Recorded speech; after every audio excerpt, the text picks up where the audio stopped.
Ici Mathieu Rancourt, bienvenue à Voyage dans l'espace. Où que vous soyez dans l'univers, j'espère que vous allez bien. Aujourd'hui, Claude Lafleur reçoit en entrevue l'astronome Jean-René Roy. Notre collègue Richard Mascotte l'avait déjà rencontré pour parler de son livre « 30 images qui ont révélé l'univers ». Et c'était lors de l'épisode « L'astronomie par l'image » avec un grand scientifique québécois. Cette fois, Jean-René va nous parler de ce qu'on appelle communément la matière noire et l'énergie noire. Vous allez voir, c'est vraiment intéressant de l'entendre parler de ce sujet qui est très mystérieux. L'entretien a été enregistré tout juste avant le début des mesures sanitaires mises en place par la santé publique. D'ailleurs, à ce sujet, je vous invite pour les prochaines 60 minutes à quitter un peu l'actualité liée à cette pandémie et à décrocher l'instant de ce balado. Sans plus tarder, je vous laisse en bonne compagnie. Je vous souhaite un agréable voyage dans l'univers.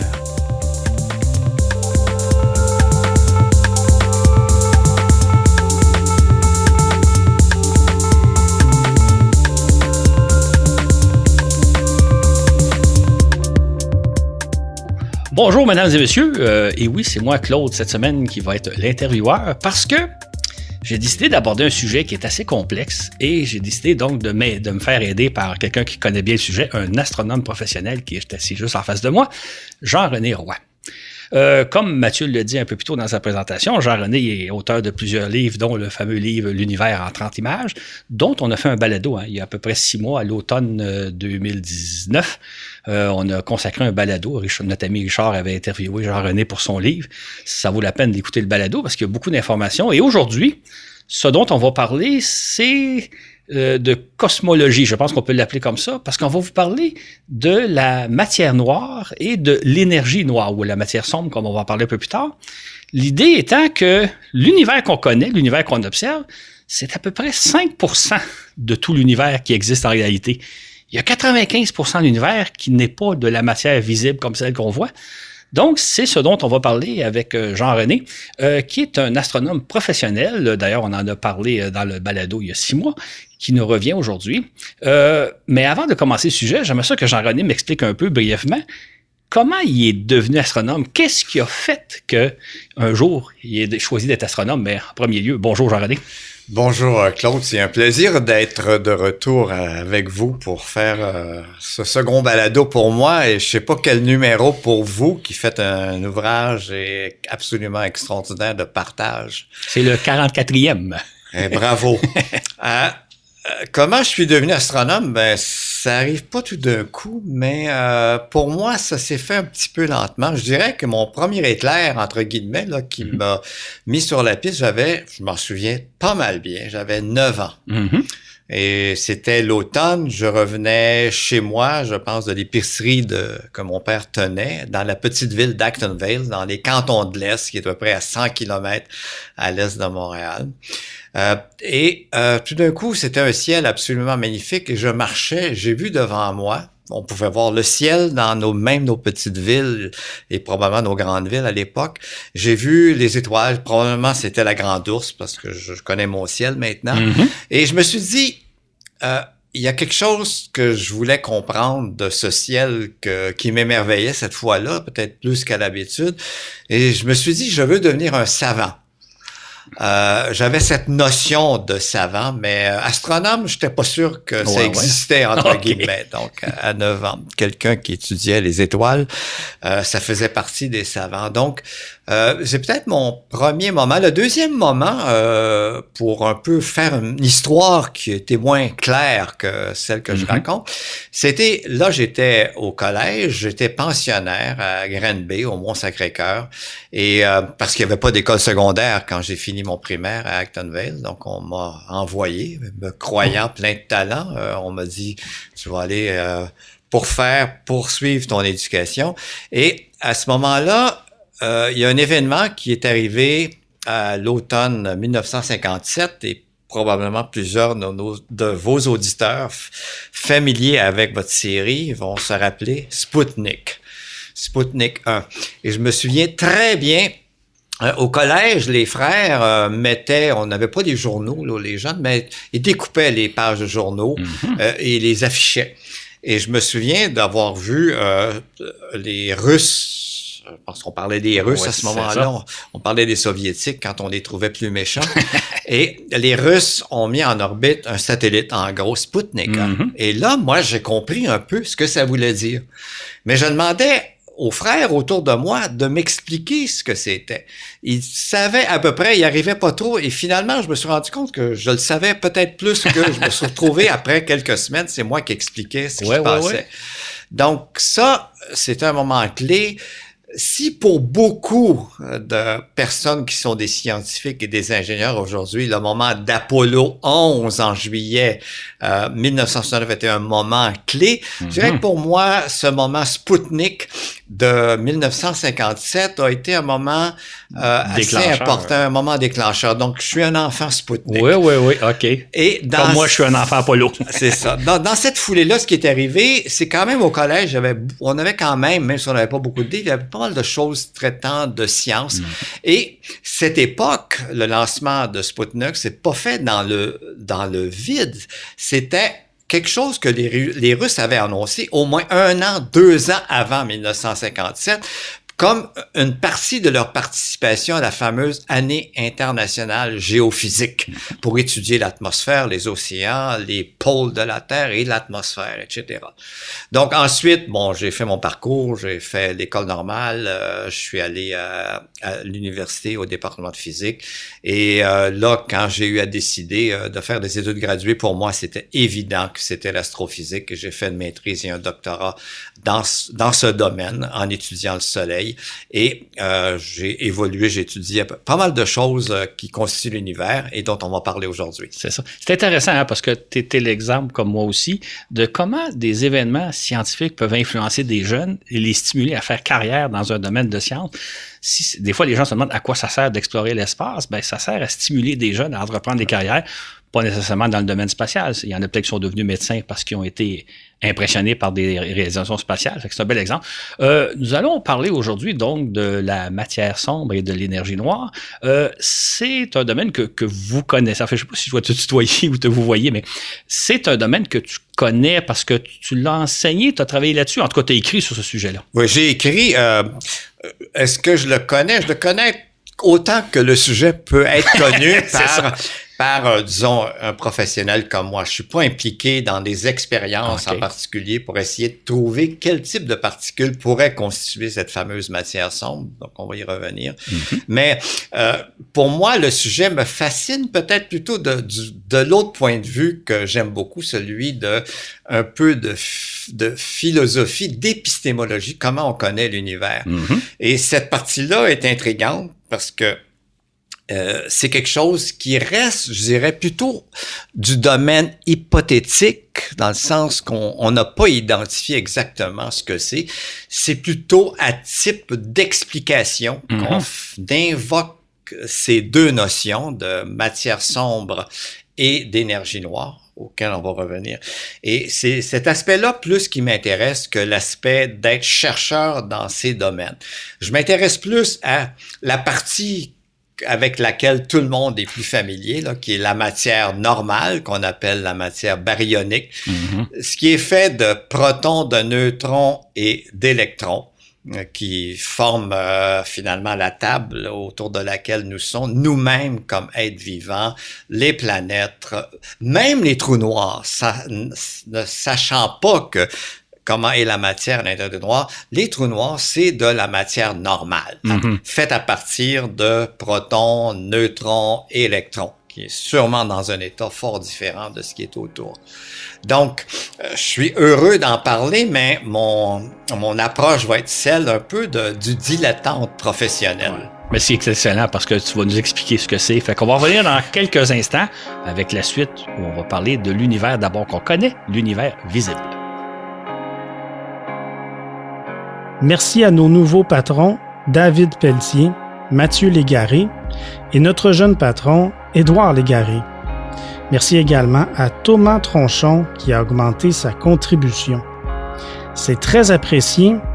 À vous tous, nous vous dédions cet épisode.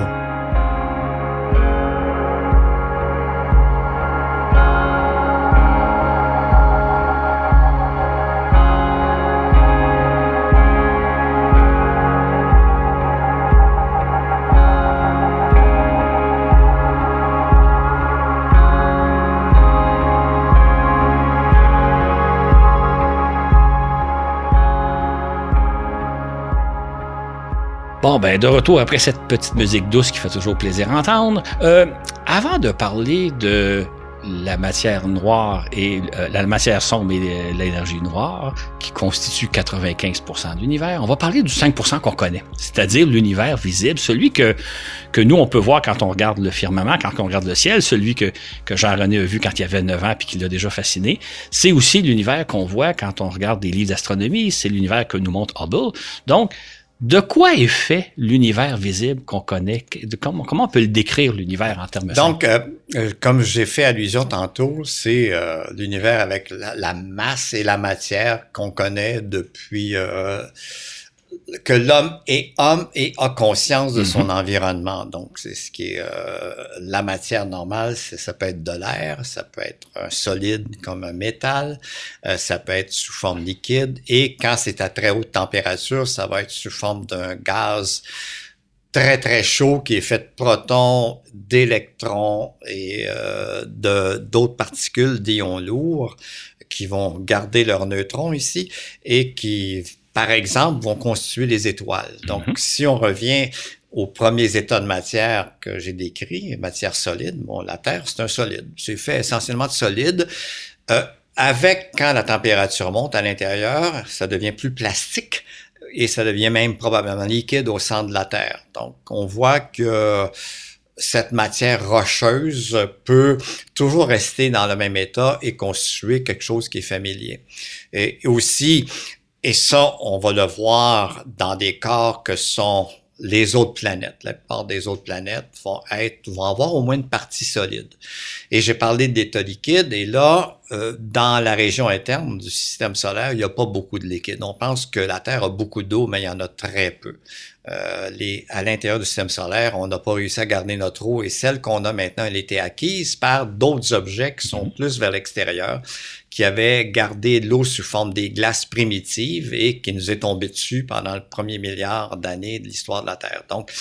Donc ensuite, si on se déplace, on va voir que vers les planètes géantes, ce sont des planètes qu'on appelle gazeuses, parce qu'elles sont essentiellement faites contrairement à la Terre, qui est surtout les éléments de base, du silicium, de l'oxygène, de l'aluminium et certains autres éléments.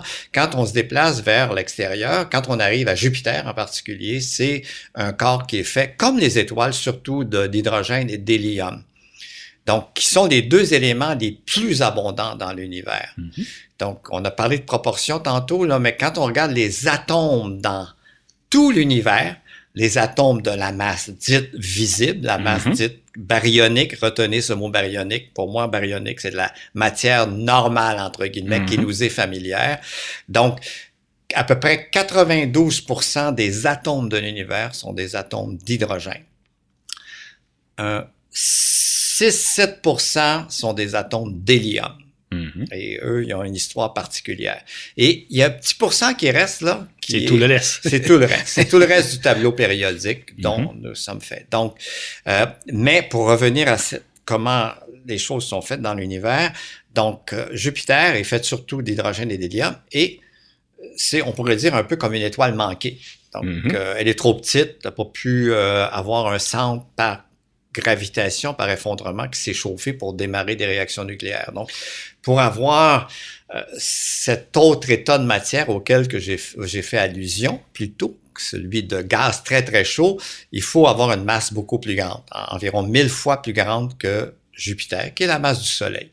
Et là, la composition chimique est à peu près dans les proportions que je vous ai décrites plus tôt, mais là, c'est sous forme d'un gaz extrêmement chaud qui se tient bien ensemble et qui, avec sa masse et sa température centrale, forme ce on appelle une étoile. C'est une fournaise thermonucléaire qui génère de l'énergie dont on dépend, nous, pour tout ce qui se passe sur notre planète et aussi pour d'autres phénomènes dans le système. Et des machins comme ça diront que c'est, en gros, la majeure partie de la masse des objets visibles dans l'univers faits de matière normale, c'est sous forme d'étoiles. L'essentiel de la matière qu'on connaît se regroupe au sein d'étoiles. Au sein d'étoiles. Okay. Donc, en gros, si on regarde une galaxie maintenant qui est un ensemble de soleils, d'étoiles qui vont être certaines un peu plus massives, mais elles sont beaucoup plus rares. Et la plus grande majorité, 90%, vont être un peu moins massives que le Soleil. Ce sont des étoiles qui rayonnent, qui chauffent, qui peuvent avoir des planètes. Donc, c'est de la matière solide ou sous forme gazeuse, pas assez massive pour déclencher des réactions nucléaires comme Jupiter.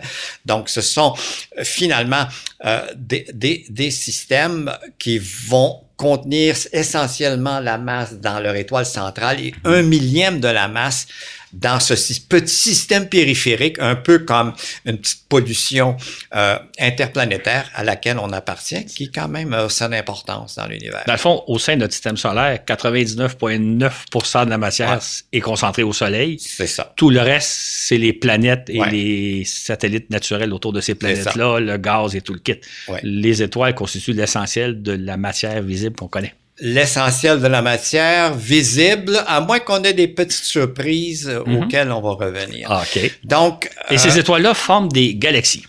L'ensemble, donc, c'est comme une grande cohorte de systèmes. Donc, les étoiles sont ensemble dans des grands systèmes. Nous, ça s'appelle la Voie lactée. Là. Quand vous avez l'occasion d'aller dans des endroits avec un ciel obscur, un ciel noir, sans trop de lune, vous allez voir cette bande lumineuse dans le ciel, mais c'est que nous, on regarde dans le plan, on est dans le plan, c'est comme ça a la forme d'une pizza, notre type de galaxie. Donc, elle a à peu près 100 000 années-lumière de diamètre. Une épaisseur d'étoile, l'épaisseur de la pizza est à peu près quelques milliers d'années-lumière. Et tout tourne autour d'un centre où il y a un trou noir, on le sait maintenant, mais ça pourrait tourner en cet ensemble obéissant aux lois de Newton et d'une façon qui garde le système pas mal bien en place pendant des milliards d'années. Nous, on est à une distance dans ce grand système, notre étoile, le Soleil, on est à une distance d'à peu près 25 000 années-lumière du centre. Ça nous prend à peu près 250 millions d'années pour faire un tour complet. La pizza en question tourne sur elle-même, un peu comme une toupie qui tournerait sur elle-même. C'est absolument comme une toupie, sauf que chaque partie tourne à une vitesse différente. Donc, quand vous êtes proche du centre, vous tournez relativement vite, surtout à cause qu'il y a un trou noir. Là, votre vitesse de révolution autour va augmenter jusqu'à un certain point et ensuite, elle va diminuer. Un peu comme quand on est dans le système solaire, la vitesse orbitale des planètes autour du Soleil est d'autant plus basse qu'on est éloigné du Soleil. Mais le tout est relié quand même à la masse du Soleil par l'attraction gravitationnelle, un équilibre entre les forces centripètes et centrifuges. Donc, autrement dit, si on tournait pas, on tomberait vers le... Mettons, si la Terre tournait pas autour du Soleil, elle tomberait vers le Soleil. Mais tout ce qu'elle va tomber, si la Terre tournait plus vite, elle s'éloignerait du Soleil. Donc, on tourne à une certaine vitesse. Donc, ça, c'est un petit peu plus compliqué. D'ailleurs, c'est difficile de changer de vitesse. Non, c'est ça. Mais juste pour dire qu'on tourne à la bonne vitesse. Astronomique, c'est ça. C'est ça. Et des galaxies, bien évidemment, il y a la nôtre, la Voie lactée. Il y en a des milliards d'autres répartis dans l'univers. C'est ce qui constitue, dans le fond, l'univers que nous montre Hubble, par exemple. Oui. En fait, donc, c'est ça. On va parler de l'univers observable. Parce oui, c'est ça. On est toujours à l'univers. Juste nous, observable, c'est dans la sphère. À partir, disons que la sphère, on est au centre. Entre guillemets, là, le centre est partout dans l'univers. Donc, nous, c'est la sphère qu'on peut voir, c'est-à-dire qu'elle correspond à ce que les objets les plus distants ont mis à la vitesse de la lumière à nous transmettre leur information. Donc, c'est à peu près de l'ordre d'à peu près 12-13 milliards d'années. Pour ce temps de parcours. Donc, notre univers observable est à peu près, disons, si on double ça, à peu près 26 milliards d'années-lumière de diamètre. Sauf que les objets qui sont aux limites, eux autres, parce qu'il y a expansion de l'univers, sont déjà passés au-delà, entre guillemets. Donc, c'est des notions un peu, vous allez voir, là, que c'est un peu un terrain glissant sur lequel on s'aventure. Mais pour revenir, pour un peu finaliser ce qu'on discute, donc, les galaxies sont formées, en gros, disons, là, 100 milliards d'étoiles. Il y a des petites galaxies qui en ont juste quelques milliards. Il y en a des galaxies qui en ont plusieurs centaines de milliards et même des trillions d'étoiles. Et leur masse est d'autant plus grande que ça. Et la plupart des galaxies qu'on observe à l'heure actuelle sont constituées, la masse là, visible, la masse baryonique, est surtout faite d'étoiles, comme je l'ai décrit, mais il y a un pourcentage qui est aussi de gaz qui est comme un peu le matériel à partir duquel les étoiles se forment pour former des nouvelles étoiles, et aussi le gaz qui a été rejeté par des étoiles dans leur phase d'évolution plus avancée, donc qui nourrissent ce milieu duquel vont se former de nouvelles étoiles avec un enrichissement en éléments lourds qui a été fabriqué dans la génération d'étoiles précédentes. Et il y a aussi, très important, même si la masse est infime, donc si elle est que d'1%, parce qu'il y a ces éléments lourds qui sont souvent sous forme de poussière microscopique, du graphite, des silicates, qui aussi, à leur surface, agglutinent les éléments lourds dont on a parlé tantôt, ceux du tableau périodique, qui sont dans une fraction si infime, mais qui sont si importants pour nous. Donc, en gros, si on résume tout ça, la matière de l'univers visible, elle est faite surtout de gaz très chauds, parce que ce sont les étoiles qui constituent la majeure partie de ce milieu-là. De gaz à différentes températures, qui va être le gaz recyclé entre les étoiles, qui va former des nouvelles étoiles, qui est réalimenté par les étoiles qui évoluent, qui éjectent leur couche supérieure. Et aussi, les métaux lourds là-dedans qui ont la tendance à s'agglutiner. Un peu, c'est comme les nuages. Quand le taux d'humidité est trop grand, ça condense, font des gouttelettes d'eau. L'analogie est un petit peu étirée, mais ça donne une idée. Ça donne une idée. Ça forme donc les galaxies. On a l'impression que les galaxies sont réparties un petit peu au hasard, comme si c'était des îles perdues dans l'espace. C'est pas le cas, hein? Ils sont en groupe. Ça, c'est une question intéressante et qui intrigue les astronomes depuis, je dirais, les années 30, quand on a mis en évidence que les galaxies, en gros, oui, sont distribuées un peu au hasard des choses.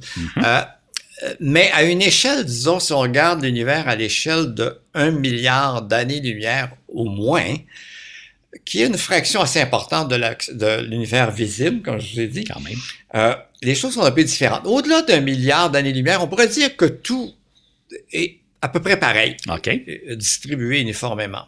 Donc, c'est quelques centaines de milliards de galaxies auxquelles vous avez fait allusion, Claude. Mais à plus basse échelle, on se rend compte que les galaxies, un peu comme des moutons, ils aiment ça, se rassembler. Donc, vont former des regroupements, des petits groupes. Comme nous, ici, la Voie lactée, avec la grande galaxie d'Andromède, qui est à 2 millions et demi d'années-lumière, on appartient, on est les deux grosses galaxies du groupe local, qui est un rassemblement les deux grosses que je viens de mentionner, et de plusieurs petites, une trentaine de petites. Et il y a aussi des rassemblements plus costauds qu'on appelle les amas de galaxies. Le plus proche, par exemple, c'est l'amas de galaxies dans la constellation de la Vierge, qui a plusieurs centaines de galaxies. Et les galaxies, si en moyenne, elles sont distantes à peu près 1 million d'années-lumière, pour faire un chiffron. Dans un amas de galaxies, dans 1 million, les moutons se sont rassemblés, les moutons galaxies, dans une sphère d'à peu près 1 million d'années-lumière, mais il y en aura une centaine. Et un des plus gros amas de galaxies qu'on connaisse, qui est à quelques centaines de millions d'années-lumière de nous, l'amas de la chevelure de Bérénice, et on va y revenir, l'amas dit Coma, de son nom latin. Lui, cet amas-là a à peu près 1000 galaxies de bien identifiées dans, là, à ce moment-là, un volume un peu plus grand, peut-être 2 millions d'années-lumière. Et ensuite, ce qu'on s'est rendu compte, c'est que ces amas-là faisaient un peu comme du patrouille, donc les moutons ont des bergers. Donc, il y a des espèces de chaînes qui joignent ces regroupements qu'on appelle des filaments, et l'ensemble forme ce qu'on appelle, dans le langage très sophistiqué, des grandes structures de l'univers.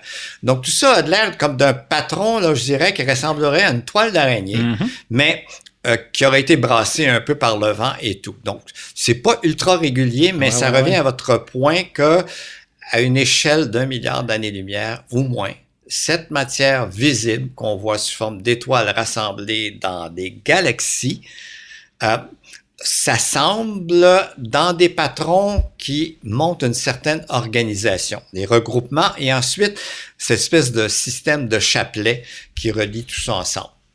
Ce qui est absolument ahurissant quand on y pense, c'est que les galaxies sont composées de centaines de milliards d'étoiles. Il y a combien il y a de galaxies? Des centaines de milliards de galaxies? À peu près, si on prend des comptes avec des télescopes qui ont fait des pauses profondes, Hubble et des télescopes au sol, on peut estimer à l'heure actuelle que le nombre de galaxies observables. Oui. Donc, un astronome pourrait se mettre, là, les étudier une par une, là, il y en a à peu près 2 à 300 milliards. Il faut faire un petit peu une correction parce que les galaxies les plus petites et tout, quand on observe à de très grandes distances, on les voit pas. Mm-hmm. Mais je veux revenir, Claude, à un point important ici, là, Okay. qui va revenir un peu plus tard. C'est que j'ai parlé d'amas. Les galaxies sont mises ensemble dans des amas. Les galaxies sont dans un groupe local. Donc là, ici, il y a une force qui les tient ensemble, c'est la gravitation. Tout comme c'est la gravitation qui tient les planètes rattachées au Soleil, le Soleil rattaché aux planètes. Donc, mais entre ces systèmes qui seraient en quelque sorte stables et tout, il y a quelque chose qui se passe. Ils s'éloignent l'un de l'autre. Il y a ce qu'on appelle l'expansion de l'univers qui a été découverte en 1927 par Georges Lemaître. Donc, il y a un phénomène fondamental en cosmologie.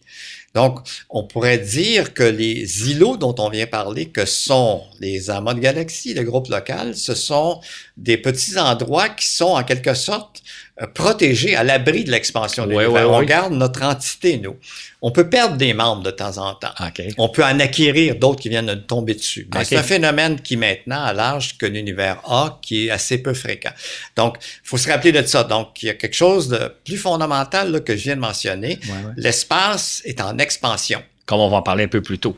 Et tout ce dont on vient parler, c'est l'univers visible qu'on observe. C'est l'univers facile, puis c'est l'univers avec lequel on travaille. Et ce n'est que 5% de l'univers. Ça, on verra. On va le voir dans quelques minutes. Je dirais que faut pas partir en peur avec ça. OK, on va revenir dans quelques secondes. Parce que ce 5%-là, on le connaît. Lui, là, moi, je peux mettre beaucoup d'argent à la bourse, indépendant de ce qui se passe maintenant, pour investir dans cette matière-là. J'en mettrais pas mal moins dans la matière sombre et encore beaucoup moins dans l'énergie noire dont on va parler. OK, c'est ce qu'on va voir dans quelques instants.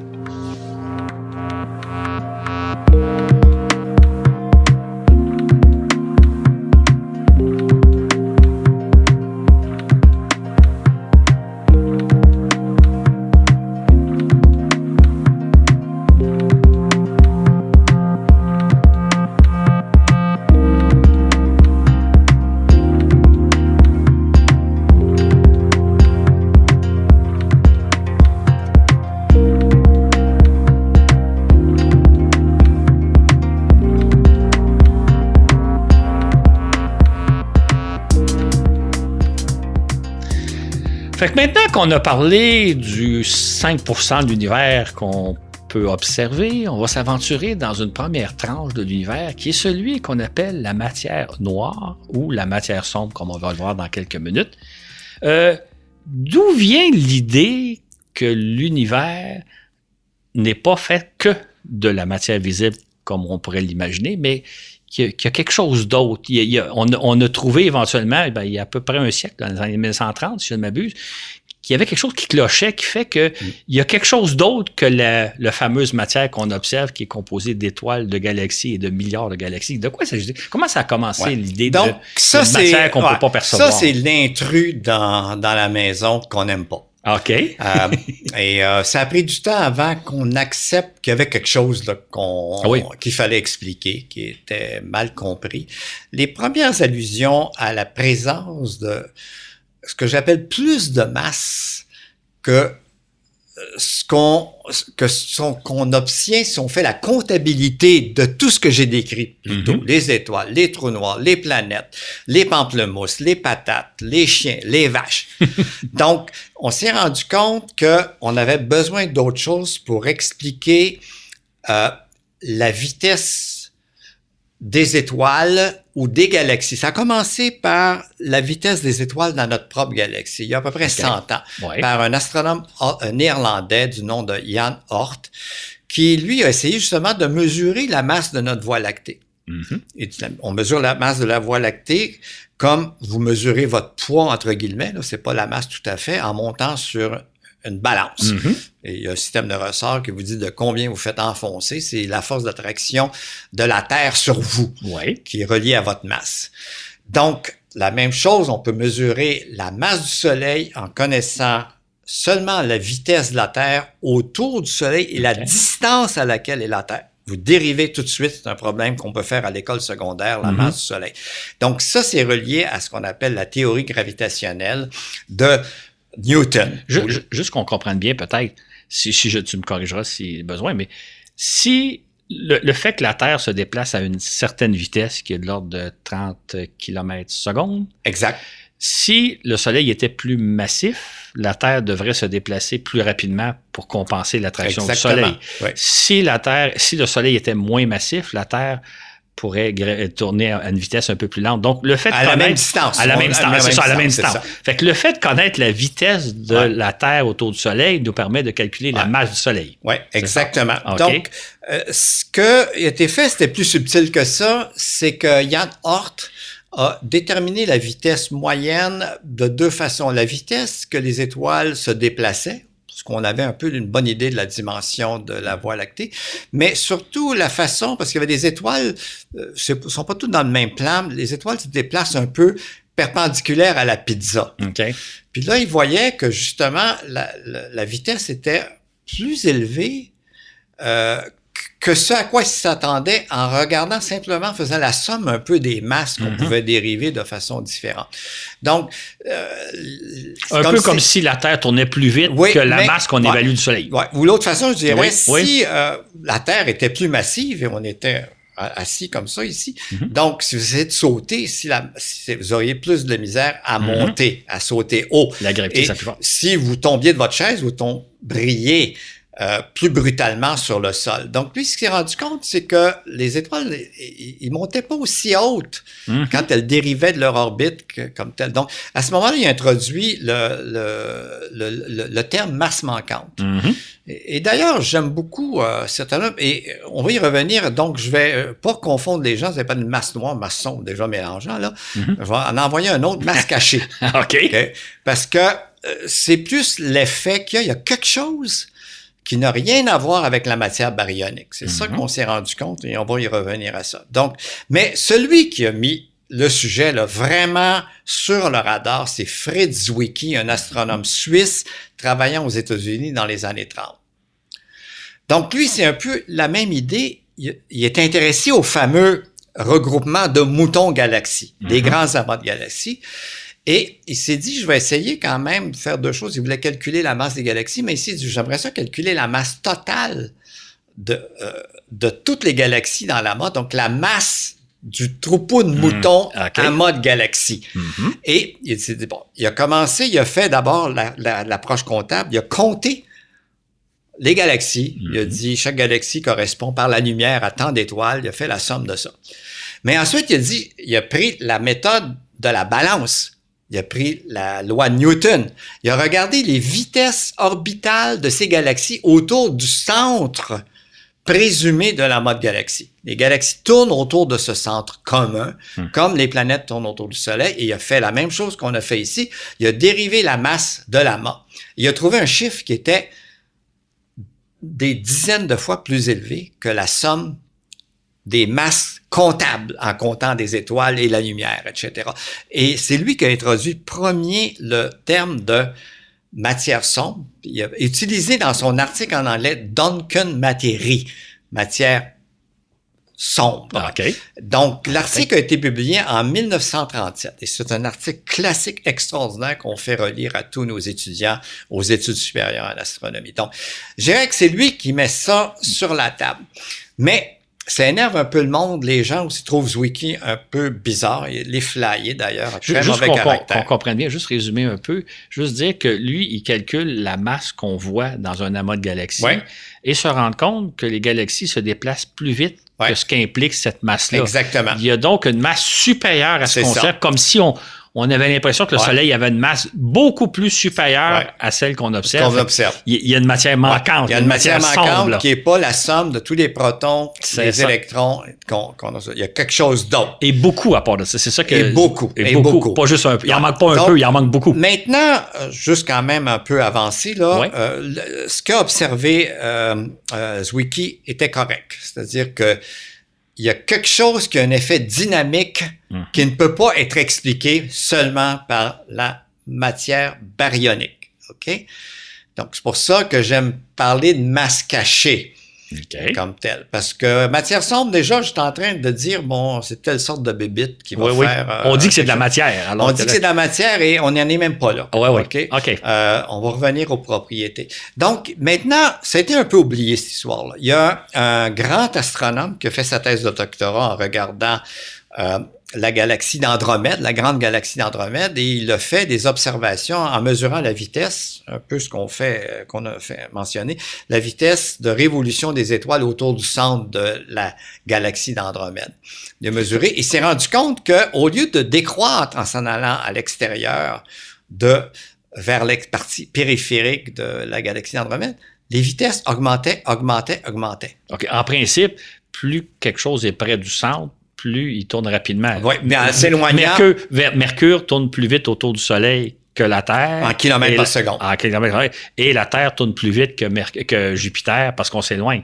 Lui, ce qu'il observe au sein de la galaxie Andromède, qui tourne sur elle-même, la pizza tourne sur elle-même comme une toupie, il observe le phénomène contraire. Oui, il observe comme si nous, on regardait dans le système solaire, au fur et à mesure qu'on s'éloigne, Saturne tourne encore plus vite, ensuite Uranus, Pluton, etc. Ce qui va à contresens de ce qu'on connaît. Ce qui va à contresens. Donc, mais ça peut s'expliquer justement par la présence d'une masse cachée. Donc, vous pouvez traduire si vous êtes convaincu, un prosélyte de particules bizarres en matière sombre, mais qui est quelque chose qui est distribué à grande échelle. Donc, c'est une autre chose, c'est qu'on n'observe pas cet effet dynamique à petite échelle. On ne l'observe pas à l'échelle du système solaire. On n'a aucun signe qu'il y a une action de la matière sombre à notre échelle, ce qui s'expliquerait, si elle existe, la matière sombre, la masse cachée, par le fait qu'on est noyé dedans. On est en plein milieu. Donc, on n'est pas sensible, il y en a autant à l'extérieur qu'à l'intérieur, entre guillemets, là, qui exerce une influence. Donc, on est sur une échelle où cet effet-là est neutralisé. Et il faut aller à des échelles de quelques dizaines de milliers d'années-lumière, ce qui n'est pas tant que ça. Donc, justement, les galaxies, comme va le montrer Vera Rubin et Ken Ford, avec qui elle travaillait dans les années 70, Vera Rubin, que j'ai bien connue, qu'une personne extraordinaire que j'ai appréciée, qui est décédée il y a quelques années. Et elle a marqué l'avancement de ce concept que personne n'aimait, parce qu'on ne sait pas ce que c'est. Un physicien n'aime pas parler de quelque chose dont on ignore la nature. Une masse manquante. On ne voit que l'effet. Ouais. C'est comme si, vous parlez de fantômes, mais quelqu'un se fait des... C'est un peu comme ça, là. Pour les astronomes, vous voyez ça comme quelqu'un qui arrive et dit « J'ai vu un fantôme dans l'univers ». Et pas du tout. Donc, l'effet dynamique n'est pas fantomatique. Il est observé. Il est réel. Donc, mais quand même, avant d'aller plus loin, parce que vous voulez explorer ce qui s'est passé, il y a des gens qui ont dit, bon, arrêtez cette histoire-là avec les fantômes, entre guillemets.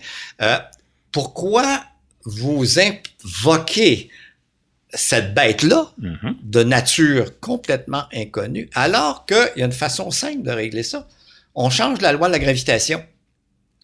Donc, il y a des gens qui ont proposé justement une loi de la gravitation modifiée.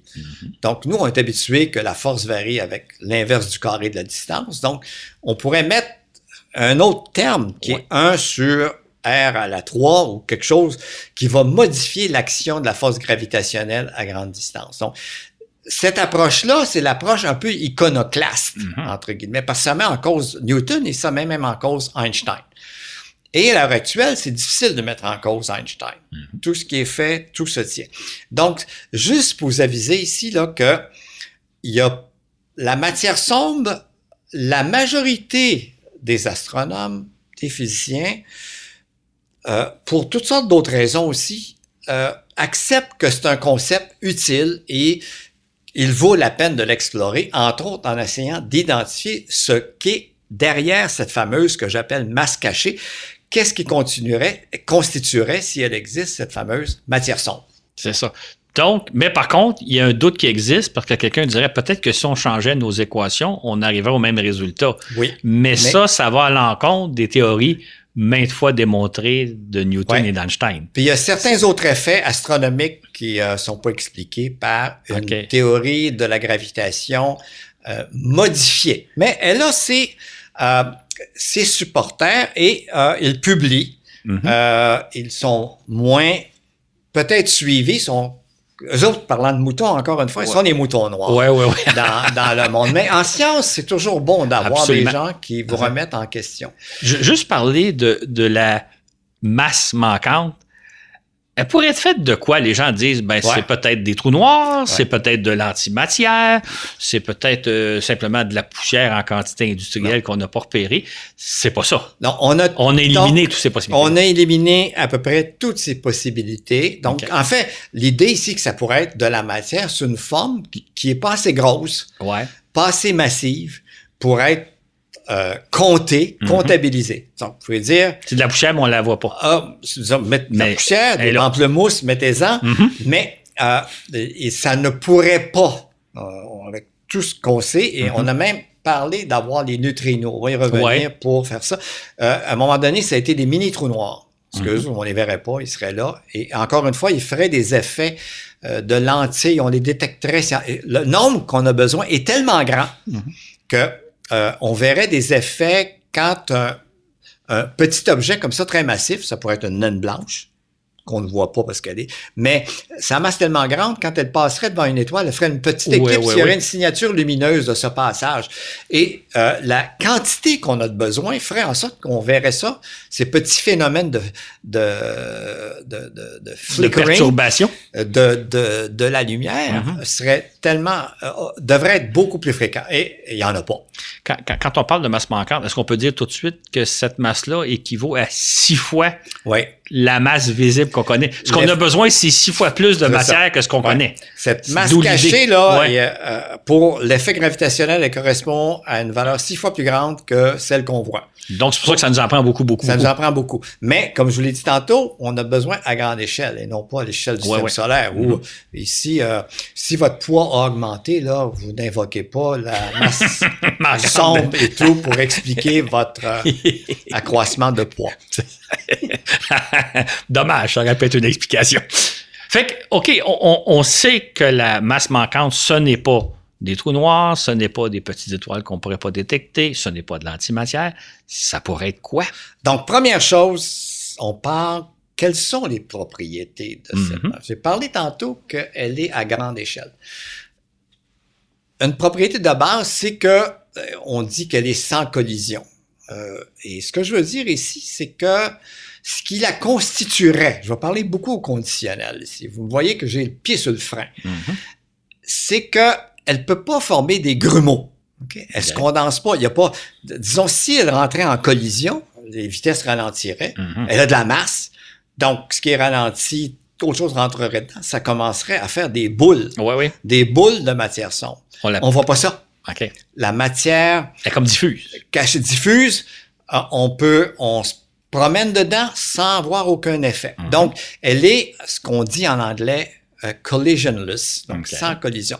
L'autre chose, c'est qu'elle est, on est relié à ça, on peut pas la comprimer, la dilater aisément. En tout cas, on sait pas trop quoi faire avec ça. L'autre chose, c'est qu'elle est visible.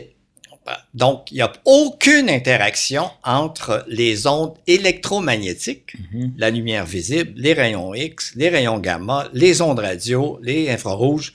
On peut pas l'apercevoir d'aucune façon. Aucune façon, elle ne bloque aucune lumière. Pas comme un nuage de poussière qu'on verrait pas, mais qui bloquerait. Elle est totalement, en plus d'être ce que j'appelle sans collision, elle ne fait pas de grumeaux, elle est totalement transparente. Donc, on peut parler, je pense que vous avez soulevé l'item, de matière transparente. S'il y a matière, entre guillemets. Revenez toujours, je veux que nos auditeurs comprennent ici là qu'on n'est pas dans le certain comme on l'est avec la matière baryonique. Mais comment on la trouve?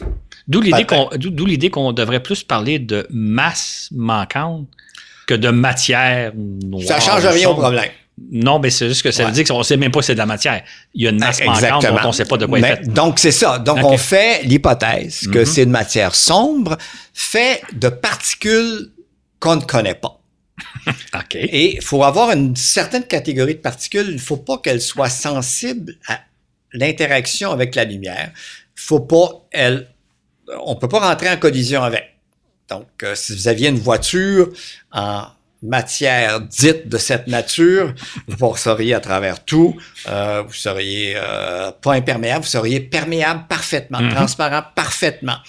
Vous seriez pas capable de faire une voiture d'ailleurs. Donc, il y a quelque chose de propriété assez bizarre. Donc, il faut faire appel à des catégories de particules qu'on ne connaît pas.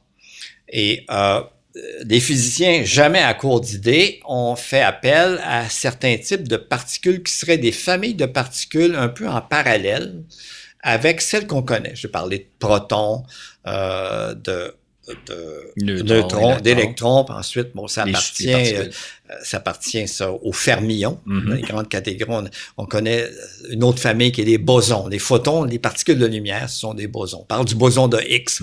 Donc, ça serait autre chose. Ça serait complètement autre chose. Et on a inventé des noms. Ils ont tous des noms bizarres. On les appelle des photinos, je me souviens plus des autres noms. Neutralino. Et on met un no. Un no comme not known. OK? Donc, et il y a plusieurs quand même.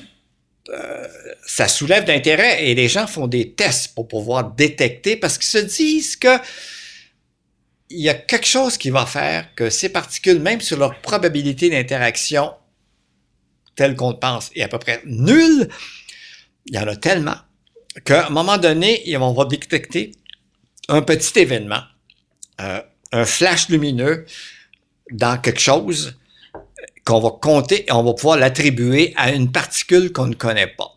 Comme on faisait dans les années 70 avec des accélérateurs de particules, on tirait des particules de très haute énergie, on bombardait quelque chose, une cible. On découvrait des particules qui vivaient pas longtemps, là, mais qui appartiennent à la matière baryonique. Donc ici, ce qu'on se dit, ce qu'on fait finalement, on fait des réservoirs. Entre autres, on utilise certains composés, entre autres le xénon, qu'on met à l'état liquide.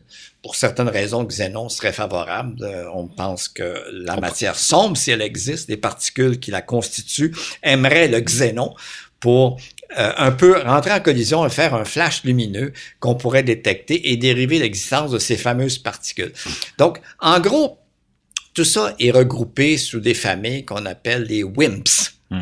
Donc, c'est un acronyme anglais qui veut dire Weakly Interacting Massive Particle. Donc, weakly, très faible. C'est ça, des particules massives. Donc, elles seraient plusieurs milliers de fois la masse du proton. OK? Mais weakly interactive, on peut rejoindre tout ce que je vous ai dit. Ce sont des particules massives qui interagissent à peu près avec rien. Avec rien. Mais de temps en temps, on suppose qu'elles vont se... Le fantôme va se... Il va dire, hey, j'ai manqué mon coup ici, j'ai laissé une trace. Ouais. Fait qu'on cherche ce genre de particules-là, puis on n'a pas trouvé. On cherche depuis à peu près 20 ans avec différentes expériences de toutes les sortes. Il y a une expérience à bord de la Station spatiale internationale, Alpha Magnetometer, qui essaie de trouver dans les populations de rayons cosmiques, donc particules de haute énergie, des signatures d'interaction, entre autres, de cette hypothétique particule qui constituerait la matière sombre, matière noire ou masse cachée, matière invisible. Vous voyez, là, on est sur toutes sortes de descripteurs ici qui vous indiquent la nature un peu flottante de la bête. Mais, du point de vue théorique, les physiciens ou théoriciens, astrophysiciens aiment beaucoup la matière sombre. Parce qu'on a parlé tantôt de la Voie lactée, des galaxies, qui sont pas toutes de cette forme-là, en forme de pizza. Et cette espèce de forme de pizza, elle serait à l'intérieur d'une distribution de masse cachée faite de matière sombre, sphérique. OK. Et Ça, c'est assez... la distribution, là, ça correspondrait à ça. Autant que nous, la petite masse, là, on est dans la pizza, la matière sombre formerait ce halo, une sphère autour. ce sphère-là, et ça contribue à stabiliser la galaxie, la garder dans sa forme telle que elle n'éclate pas dans toutes les directions. Si on n'avait pas ça, la pizza partirait dans toutes les directions. C'est ça. Ouais. Donc, si les astronomes observationnels, les physiciens de terrain n'aiment pas trop, à cause de sa nature fantomatique sur laquelle j'ai insisté depuis le début, les théoriciens aiment la masse cachée, la matière sombre. Ça permet d'expliquer pas mal de choses. Ouais. Et ça, là, on va pouvoir conclure un peu ce bloc-là. Ça forme à peu près ce qu'on pense être 30% de l'univers. Même pas. Les chiffres vont entre 22 et 25. Donc on a parlé du 5%, on est rendu à 25. Mais là, on va parler du 70, 72. Là, on va savoir encore moins de quoi. Là. C'est ça, exactement. Fait que faisons une petite pause.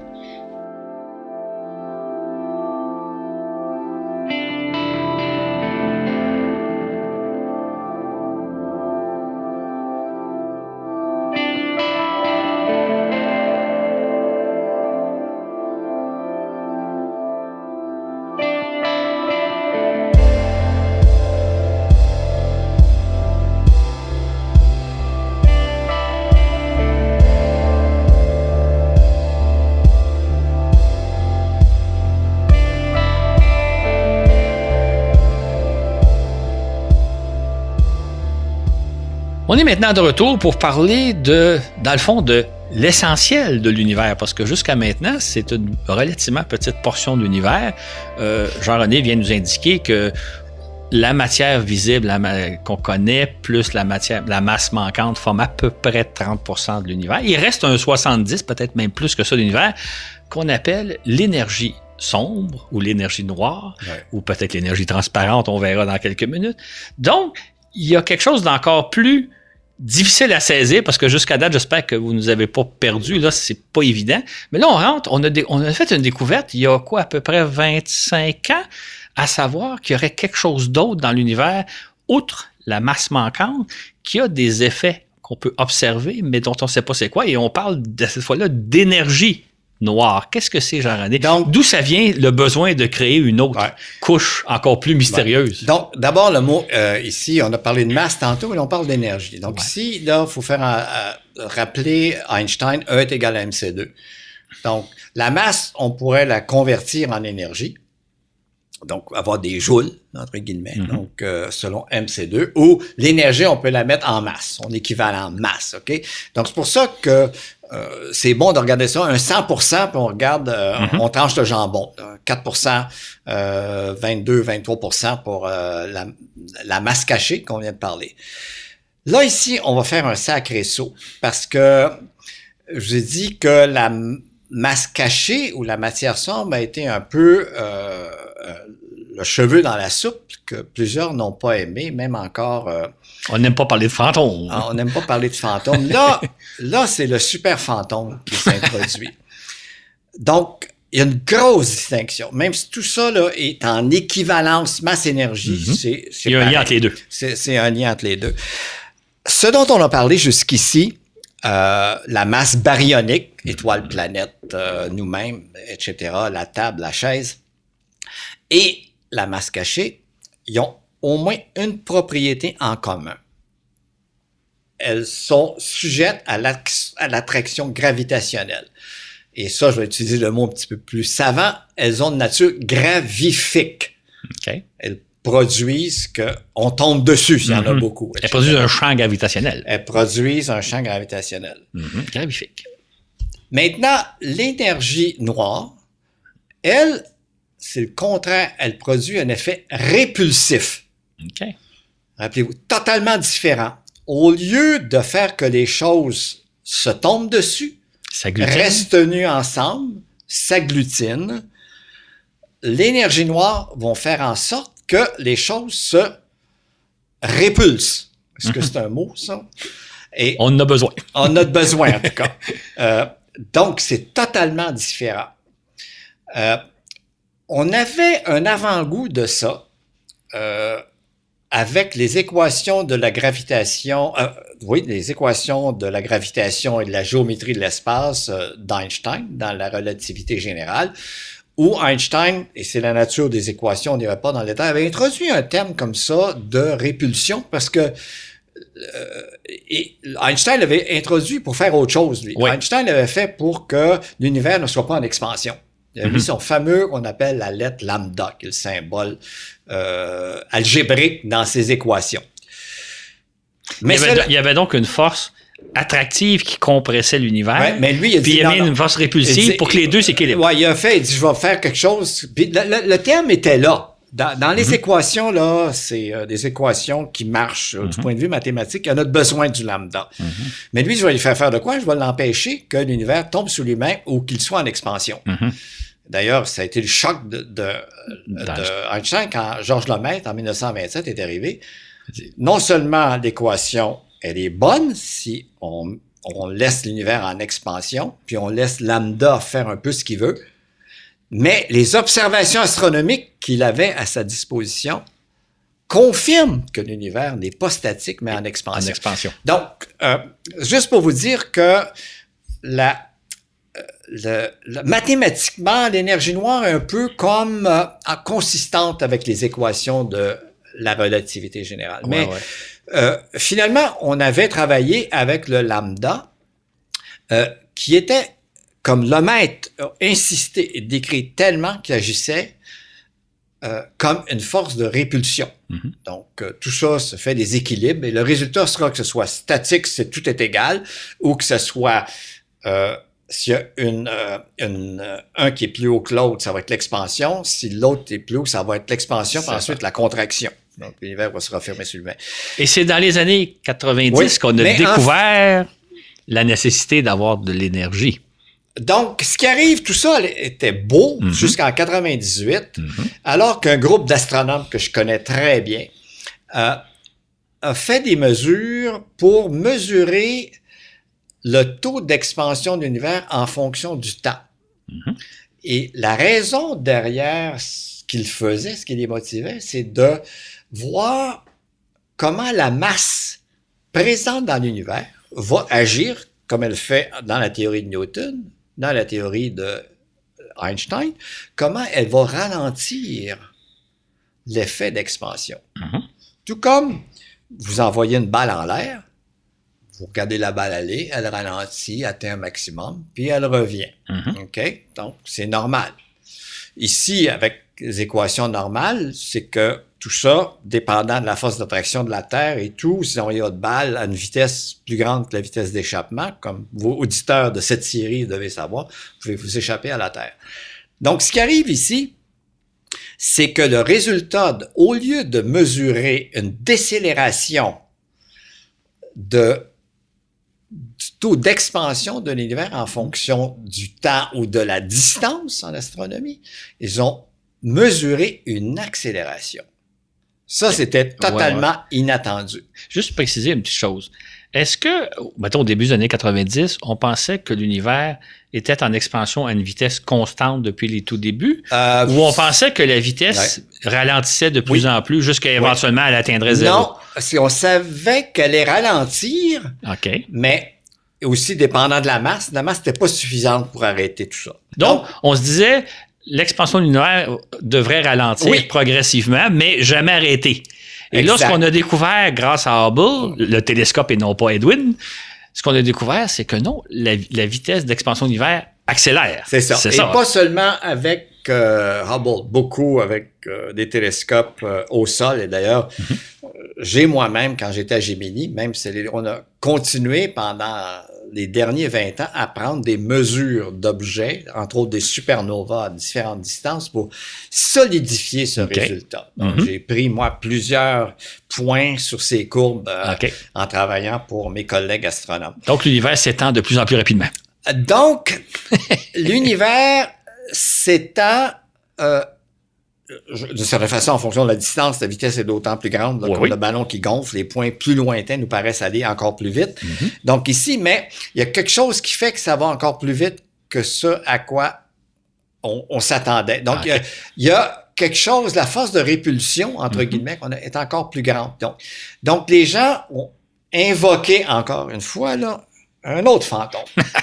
Mais sous forme d'énergie. Qu'on a appelé l'énergie noire. L'énergie. Et là, on n'a aucune idée de ce que c'est. D'ailleurs, en même temps, pour être juste, il y a une littérature quand même qui remet en question même ces mesures du taux d'accélération, ces mesures, leur fiabilité. C'est excellent parce que ça force tout le monde à revenir à l'heure établie, puis à essayer de renforcer les données, comprendre tous les effets possibles qui peuvent affecter la prise de mesure. La prise de mesure, en particulier la détermination de la distance. La distance, mesurer une vitesse, c'est très facile.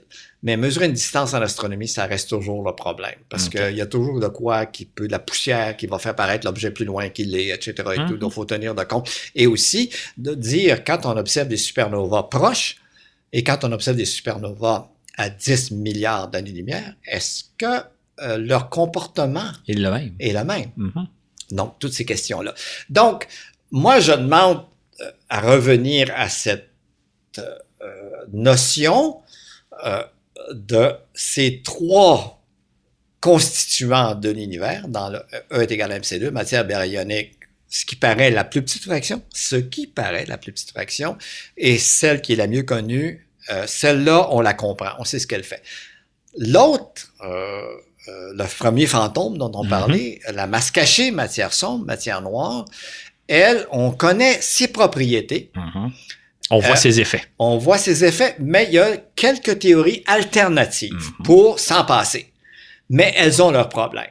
Ouais. Et enfin, la fameuse énergie noire, que cet aspect répulsif plus grand que ce qu'il y a dans les équations d'Einstein modifiées, interprétées par Lemaitre, Friedman et bien d'autres, elle introduit cette notion d'un acteur de répulsion dont on n'a aucune idée de ce qui peut être derrière ça. Les gens ont parlé de l'énergie du vide. D'ailleurs, Lemaitre est le premier à le faire en 1934, mais ça marche pas. Il faut faire appel à d'autres choses.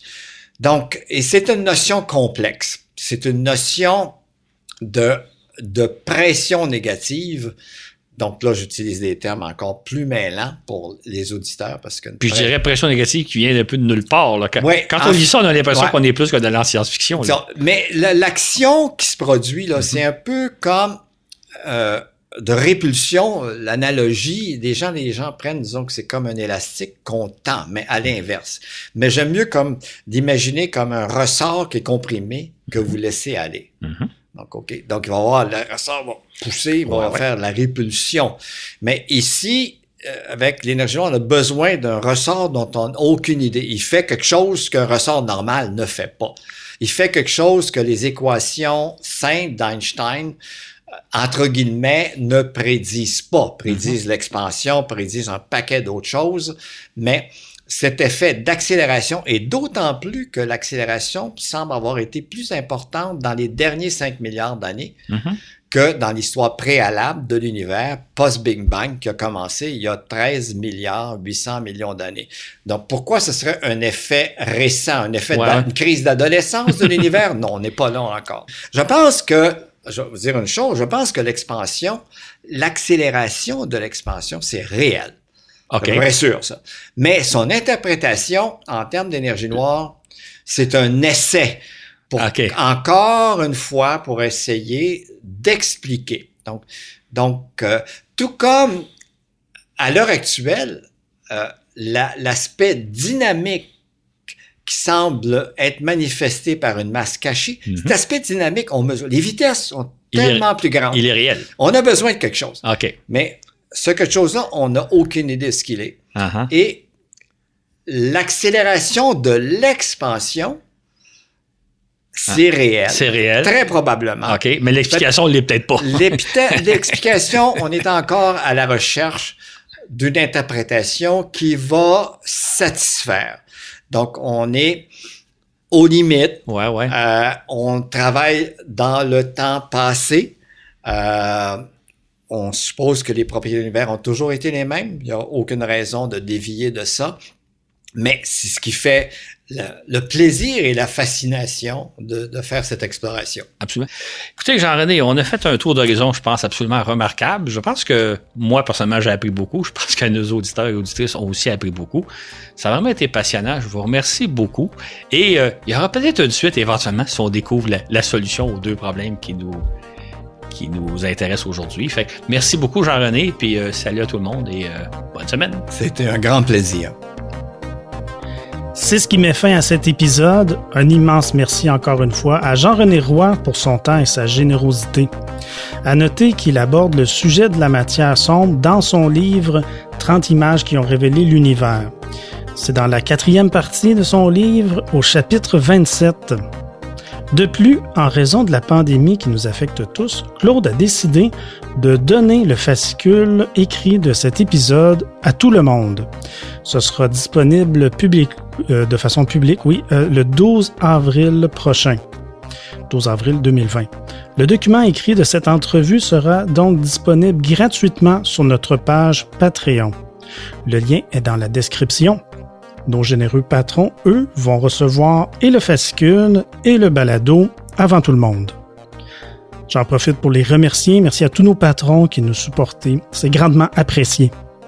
Vous trouverez dans ce fascicule une foule d'explications supplémentaires qui permettent de mieux comprendre de quoi on parle concernant la matière et l'énergie noire. Le fameux 95% de l'univers qui nous resterait à découvrir. Un document vraiment à voir et à lire. Où que vous soyez dans l'univers, j'espère que vous vous portez bien, prenez soin de vous et de vos proches. Respectez les consignes de la santé publique, c'est bien important. Sur ce, je vous dis à la prochaine pour un autre voyage dans l'espace.